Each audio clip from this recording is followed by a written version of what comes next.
Good morning, everyone. Welcome back to SSB Crack Exams. My name is Sakshi. So let's start a discussion on daily current affairs, and we are going to discuss daily current affairs as on 31st August 2020.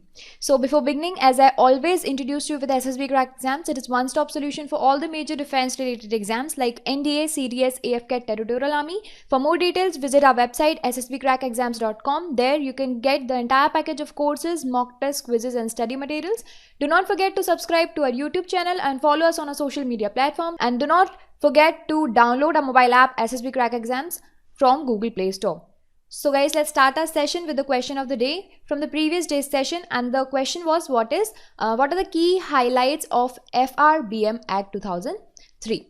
See, FRBM stands for Fiscal Responsibility and Budget Management Act. It is a Fiscal Responsibility and Budget Management Act. It was enacted in the year 2003, August 2003. What is the aim of this act? The aim is to introduce a transparency in India's fiscal management, in India's financial management system. Okay, the aim is to introduce a transparency.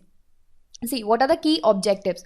The objective of FRBM Act are to ensure fiscal discipline in government finances, a proper fiscal discipline in the finances of the government, intergenerational equity in fiscal management.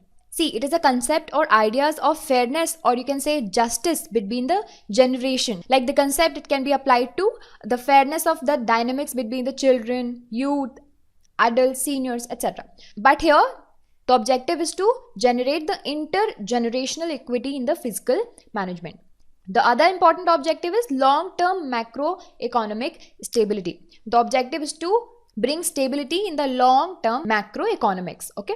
See, first of all, it is important to know what was the need of FRBM Act. What was the need of FRBM Act? See, government, it borrows money to support its programs and scheme. It borrows money from various stakeholders, and that borrowing, it led to the high fiscal deficit for the government, high revenue deficit, and high debt to GDP ratio. And that was a time that government needed this particular act in order to tackle all these issues. So now let me tell you some of the major important facts about FRBM Act. So this act, it mandated the reduction of fiscal deficit to 3% of GDP. Reduction of fiscal deficit to 3% of GDP. This is the major important point about the FRBM Act. But the initial goal for this 3% was set to 31st March 2009, but it has been postponed now since 2008. And now the most recent target is set 3.1% for 2023. Before it was 3%, now it is 3.1% for the 2023 year. Okay, you need to remember this. Now, these are the following that should be placed along with the union budget. So, this particular act, it has mandated that these particular things, they should be placed along with the union budget every year, annually. Okay. First thing is medium-term fiscal policy statement. Second is macroeconomic framework statement. And third is fiscal policy strategy statement. These three things are mandatory with the union budget under this FRBM Act. So this is all about FRBM Act 2003. Now let's start our day with the first important news that we have today. So Chunauti, a next generation startup challenge contest. So it is a startup challenge contest. It is named as Chunauti. Okay. So Ministry of Electronics and Information Technology, it has launched this particular program, Chunauti, next generation startup challenge contest. Under this, special focus will be given on the tier 2 towns. And under this, around 300 startups working in a selected areas, they are to be identified and they are to be provided with the seed funds up to 25 lakh. This is a major important point about this particular initiative. 25 lakhs will be given to the startups, around 300 startups which are working in the identified areas. This will be given under seed funds. So government will be focusing on, like they will be inviting startups which are working in the areas like edutech, agri-tech, fintech solution for masses, supply chain, logistic management, infrastructure, medical healthcare, as well as job and skilling. So these are the major important areas government is focusing on. Okay, so this is all about Chunauti. Now let's move ahead.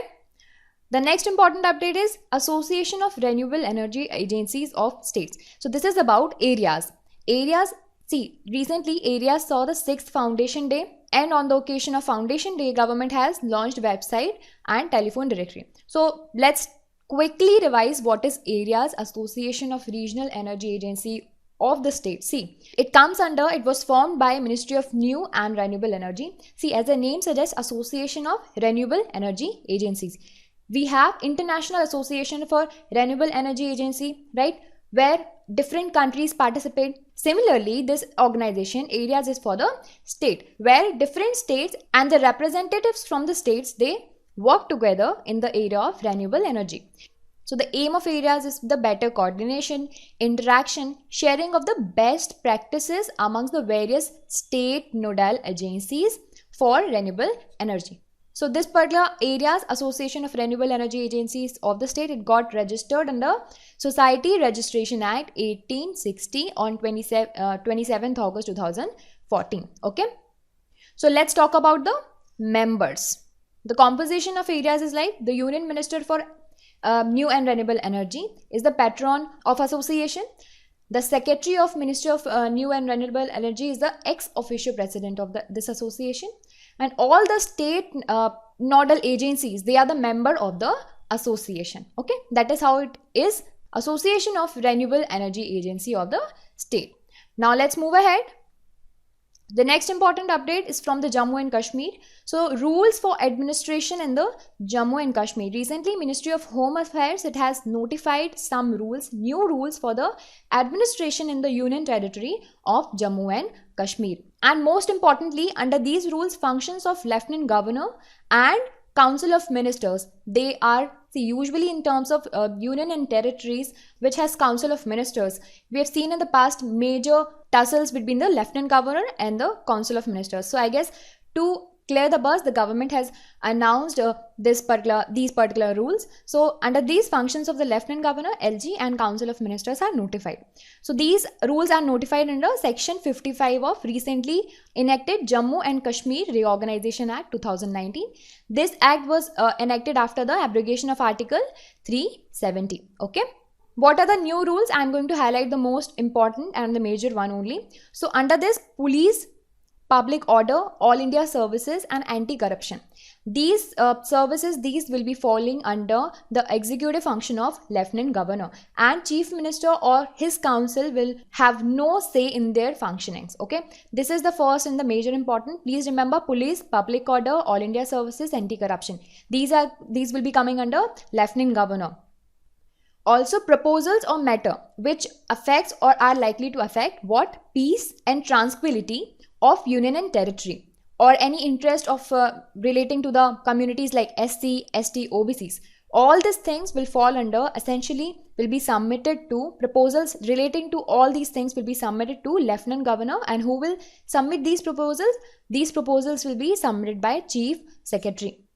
Here also there will be no say of the Chief Minister or his council. Also, the most and the major important fact is, in case of the difference of opinion between the Lieutenant Governor or the Minister, the decision of the Lieutenant Governor shall be deemed to have accepted by Council of Minister. Okay, so the Lieutenant Governor's LG's decisions will be valid. So this is all about the new rules for the administration in the Jammu and Kashmir. Now let's move ahead. The next important update is about the Supreme Court's decision on the UGC guidelines. See, let me tell you first the background. UGC, it has issued guidelines for the examination, and these guidelines were based on the expert recommendation of the RC Kuhad Expert Committee. Okay, you need to remember this particular committee. Sometimes in your examination, they used to ask the committee which committee had given the recommendation on what. So UGC had issued guidelines as per this particular committee. And under the guidelines, UGC had directed that final year examination of university must be conducted in the September end, and it will be through the online or offline mode. And these decisions were taken under taking the consideration of the COVID-19 pandemic. Okay, but after that, what happened? Maharashtra and Delhi, these governments have employed the Disaster Management Act 2005. Okay.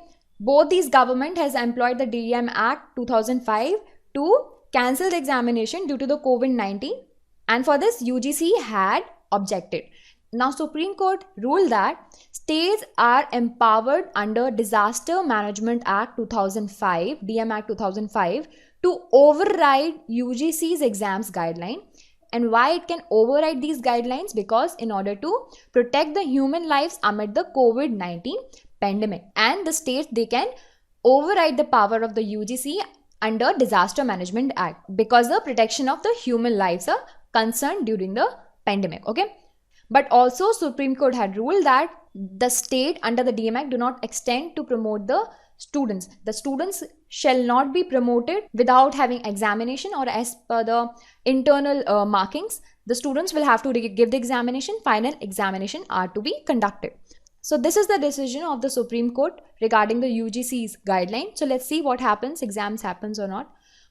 Okay, so now let's move ahead. Let me tell you the current COVID-19 situation in India as per 30th August. So the total cases so far in India are 35,42,733.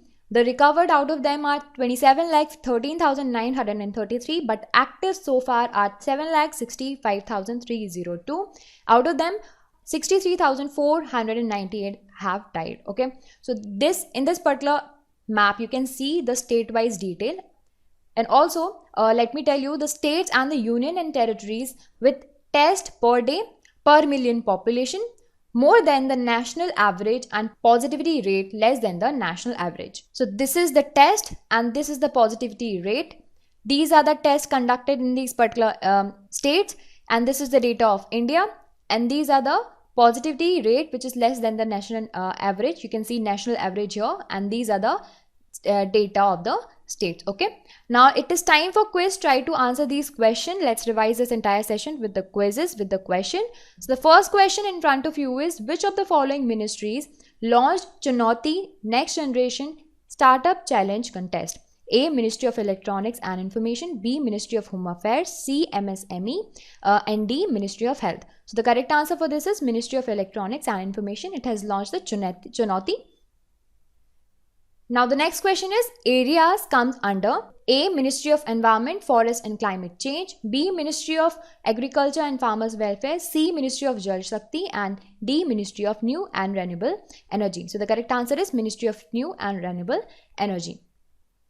Okay, now the next question is, choose the correct statements about the new rules for administration of Jammu and Kashmir. So option A, police and public order will fall under the executive function of Lieutenant Governor. B, police and public order will fall under the executive function of COM, Council of Ministers.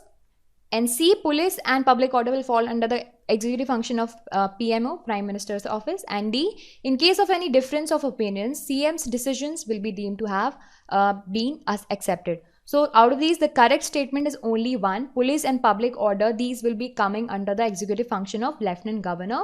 Okay, so these statements are incorrect. Now, in case of the difference of opinion between the Chief Minister and LG, it is the LG's decision that shall be deemed to have accepted. Okay, now it is time for question of the day. Try to answer this question in the comment section. The question for you is, what is PM Kusum? What is PM Kusum scheme? Try to answer this question in the comment section. We shall discuss this question in the next session and in detail. So I'll see you in the next session. Till then, work hard. Jai Hind.